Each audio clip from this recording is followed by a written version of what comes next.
संजीव भसीन का करते हैं वेलकम। उनसे जानते हैं दिवाली वाले उनके शानदार मुस्कुराते हुए शेयर्स, और अब बहुत अच्छे लगते हैं मुस्कुराते हुए। आइए करते हैं उनका स्वागत।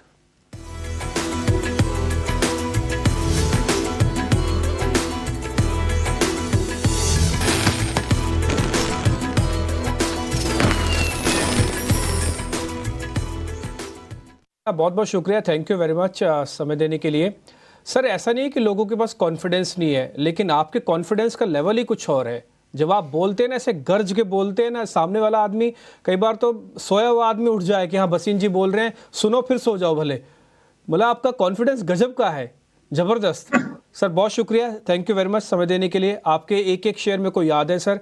आपने रिलायंस, ICICI बताया, आपने देवयानी बताया, आपने ऑटो कंपनीज बताई, आपने कुछ जैसे कि BL कश्यप बताया। ऐसे सारे शेयर्स मेरे को याद है। आप इसी से अंदाजा लगा लीजिए आपकी कितनी पॉपुलैरिटी है। सर आप अपने शेयर्स आज और फिर से बताइए दिवाली वाले। गुड मॉर्निंग डिम्पी, आपको भी और अभिषेक को भी। तो पॉजिटिव तो होना पड़ेगा अगर इंडिया में हो और इंडिया की इकोनॉमी में बिलीव करते हो। हाँ, ये भी बता दूं, कल आपको दो पिक्स जो दिवाली की दी थी, RBL और अशोक लीलैंड, कल फ्लैट मार्केट में 4% अप थे। तो ये लेके चलना, कुछ इतिहास होता है, कुछ अनुभव भी होता है। आज आप कहो तो दोनों दिवाली की पिक्स दूं और दो ट्रेडिंग पिक्स दूं, आप कहे तो मैं शुरू करूं। हाँ सर, पहले दिवाली वाली बता दो, फिर ट्रेडिंग पिक्स में बाद में लूंगा। पहले जरा तो दिवाली वाली दिवाली नोट वाली करवा दो। टॉप पिक है जी आइडिया। मैंने बहुत बारी कहा है, 11-12 रुपए में, 10-11 रुपए में मैं बहुत जोर से कह रहा था। मैं अभी भी कह रहा हूं, आइडिया यहां से दुगना हो जाएगा, आपको पता भी नहीं लगेगा। चार चीजें स्टैंड आउट करती है। एक, 33% debt is converted into equity for government. Two, they have not defaulted on any bank loan. Three, आज आपने देखा है कि 1800 करोड़ का ITR रूलिंग को गवर्नमेंट ने वापस कह दिया, कोर्ट ने, कि विद इन 1 मंथ वो इंटरेस्ट के साथ वापस होएगा। तो छोटी छोटी चीजें एड अप कर रही है। There is going to be infusion of capital, और कोई दो राय नहीं, ये शेयर आपको 25 रुपए का भाव दिखा देगा अगली दिवाली तक, उससे शायद पहले ही। इसमें आरपू बढ़ने लगे हैं, इसके सब्सक्राइबर बेस घटने लगा है। तो मेरा दिवाली पिक आइडिया है। दूसरा है टाटा पावर। टाटा पावर के नंबर सबसे शानदार थे। 16 क्वार्टर हो गए इस कंपनी को प्रॉफिटेबिलिटी में, और इस क्वार्टर के मार्जिन हाईएस्ट थे। इसमें दो चीजें हैं। एक, उन्होंने ओडिशा का डिस्कॉम लास्ट ईयर लिया था, जो अभी भी थोड़ा लॉस में है।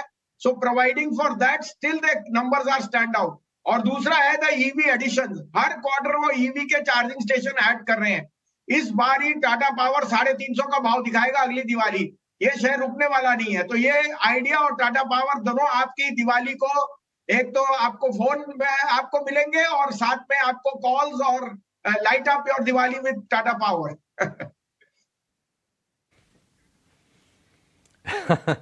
वसीम साहब नमस्कार। दिवाली धमाका ऑफर हम कहेंगे, बल्कि वोडाफोन आइडिया और टाटा पावर, मतलब पावर इसमें जुड़ा है और पावरफुल आपको यहां से रिटर्न देने की यह क्षमता रखता है ये शेयर। ये तो होगी दिवाली के लिए। वसीम साहब, आज के लिए अगर हम बात करें तो आपका कन्विक्शन कहां पर है? तो आज मैं जाऊंगा जी लुपिन के साथ। एज ए डिस्क्लोजर, लुपिन हमारे पोर्टफोलियो में है, मेरे पर्सनल होल्डिंग में भी है। बहुत ज्यादा अंडर परफॉर्मेंस थी, रिजल्ट आज बहुत शानदार आए हैं। 1210 में लीजिए, 1275 का टारगेट है, 1155 रुपए का स्टॉप लॉस। दूसरा पिक है मेरे लिए Ambuja cement. I think Ambuja numbers are very smart. थोड़ी रैली के बाद शेयर वहीं फ्लैट आ गया। 420 में लेने की चेष्टा कीजिए। 408 रुपए, 412 रुपए का स्टॉप लॉस है, और मुझे लगता है 440 और 445 ये लेवल आपको दिवाली तक दिख जाने चाहिए अंबुजा में। ठीक है, बढ़िया सर। ये दो बेहतरीन और शेयर आपके लिए वसीम साहब की तरफ से। वसीम साहब बहुत शुक्रिया आपका समय देने के लिए, और आपको धनतेरस के साथ साथ दिवाली की फिर से एक बार अग्रिम शुभकामनाएं। चलिए इस शो को आगे बढ़ाएंगे। अब प्री ओपन की शुरुआत भी हो गई है। ओपनिंग के प्री ओपन के टेक्स्ट आ जाएंगे आपके स्क्रीन पर। 19,475। अभी इसको देखते हैं, अभी इसको ज़्यादा लेकर उत्साहित होने की ज़रूरत नहीं है, लेकिन कुछ और ज़रा नतीजों को ज़रा खंगालते हैं, समझते हैं। पीडीलाइट के नंबर्स आए थे, और वो नंबर्स आए थे अनुमान के मुताबिक। आय में 2% का उछाल है, लेकिन मुनाफा इनका ठीक ठाक बढ़ा है। 36% की ग्रोथ वहाँ पर है, और मार्जिन भी एक्सपेंड किया है अनुमान के मुताबिक। हालांकि एक चीज़ है जिसको लेकर थोड़ा सा कॉशियस हो सकते हैं, क्योंकि कंपनी लेंडिंग कारोबार में भी उतर गई है। तो मयूरेश जी, इस कदम को किस तरह से आप देख रहे हैं? थोड़ा सा अपने कोर कारोबार से हटके कुछ एक्सप्लोर करना चाह रही है कंपनी, नतीजे तो ठीक ठाक लग रहे हैं। ये नतीजे काफी बेहतर है। इनफैक्ट जो कमेंट्री भी थी वो काफी बेहतर है कि rural semi urban is growing at a very good pace. और जिनका जो कोर रॉ मटेरियल होता है, वैम जिसे हम कहते हैं, विनाइल एसीटल मोनोमर, इसके प्राइसेस अच्छे खासे सबड्यूड है। क्वार्टर ऑन क्वार्टर थोड़े बड़े हैं, लेकिन जो डीस्टॉकिंग का एक सिलसिला हम देख रहे हैं चाइना में, एशिया पैसिफिक में, यूरोप में और नॉर्थ अमेरिका में, अलॉन्ग विद कैपेसिटीज, मुझे लगता है वैम प्राइसेस यहाँ से बहुत ज्यादा बढ़ने की चेष्टा नहीं है, which means margins should get maintained between 22 and 24% जो इनका ग्रोथ पोर्टफोलियो है, स्पेसिफिकली नए प्रोडक्ट्स जो इंट्रोड्यूस कर रहे हैं along with paints जो इन्होंने किए हैं, I think innovative products should also start adding out to the margin profile as well. Balance sheet पे डेट बिल्कुल नहीं है। जहां तक लेंडिंग कारोबार का सवाल रहा है, as far as I have understood it and I might be completely wrong, जो इनका डीलर और डिस्ट्रीब्यूशन नेटवर्क है, एग्जिस्टिंग नेटवर्क, यहाँ पे वो वर्किंग कैपिटल फाइनेंस इनको देने की चेष्टा कर रहे हैं, विच प्रोबेबली मीन्स आज इनके जो रिटेलर्स हैं, आज इनके जो डीलर्स हैं, आज इनके जो डिस्ट्रीब्यूटर्स हैं, इनको अगर कभी वर्किंग कैपिटल साइकिल में दिक्कतें आती हैं, तो Pidilite can probably do that. And obviously I think कुछ एक बैक एंड एक रीजनिंग होगी कि जितना वो लैंड कर रहे हैं उसका अगर इन्वेंट्री के साथ अगर तुलना करे और some other metrics that probably balances out the lending that they have got, और जो रिलेशनशिप्स है वो टीयर के हिसाब से कितनी एलटीवी देते हैं based on the maturity of the relationship, मुझे लगता है एक अच्छा कदम है, क्योंकि खुद के नेटवर्क के लिए अगर वो एक फाइनेंशियल स्टेबिलिटी दे पाते हैं तो that will increase the confidence even more. तो आई थिंक रिजल्ट शानदार है। My interpretation is on the lending business that it will be an internal purpose, ये कोई मास लेंडिंग में जा नहीं रहे हो।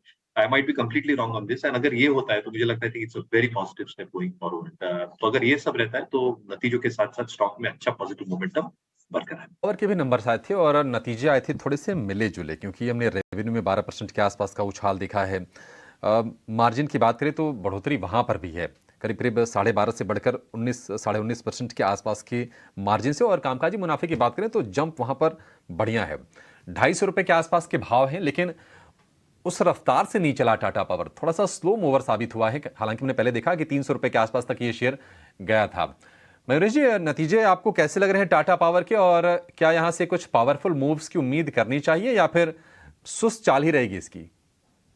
Power as a sector has done phenomenally well, और टाटा पावर एक अंडर परफॉर्मर रहा है पूरे सेक्टर के लिए। तो अगर आप देखिए, even stocks like Coal India, NTPC have moved up significantly. PFC REC की तो मैं बात ही नहीं कर रहा हूँ, क्योंकि उधर तो एक मूव बहुत एक्सेप्शनल रहा है। इनफैक्ट पावर ट्रांसफार्मर शेयर्स पिछले कई हफ्तों में have given a exceptional return as well. तो जो ये पूरी पावर चेन है, जनरेटर से लेके ट्रांसमीटर से लेके ईपीसी प्लेयर्स तक, आई थिंक पूरी वैल्यू चेन ने बहुत अच्छा किया है। और जो एक स्ट्रक्चरल स्टोरी मान के आ रही है कि अगर इंडिया को रिन्यूएबल्स इंक्रीज करती हैं side by side along with जो थर्मल जनरेशन है दिस जंक्चर, मुझे लगता है पावर एज अ स्पेस बहुत इंटरेस्टिंग जंक्चर पे खड़ा हुआ है।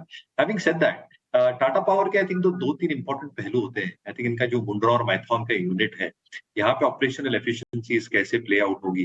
You are probably seeing coal prices being increased global level के ऊपर, तो इसका कितना प्रभाव हो जाता है, क्योंकि पास थ्रू कंप्लीटली अगर नहीं मिला तो कहीं ना कहीं मार्जिन को अब्सॉर्ब करना पड़ेगा। दूसरा, I think in terms of their Bombay distribution centre as well, I think जो एक ओवरड्यूज थे along with the Delhi unit, अच्छे खासे वो रिजॉल्व हो चुके हैं।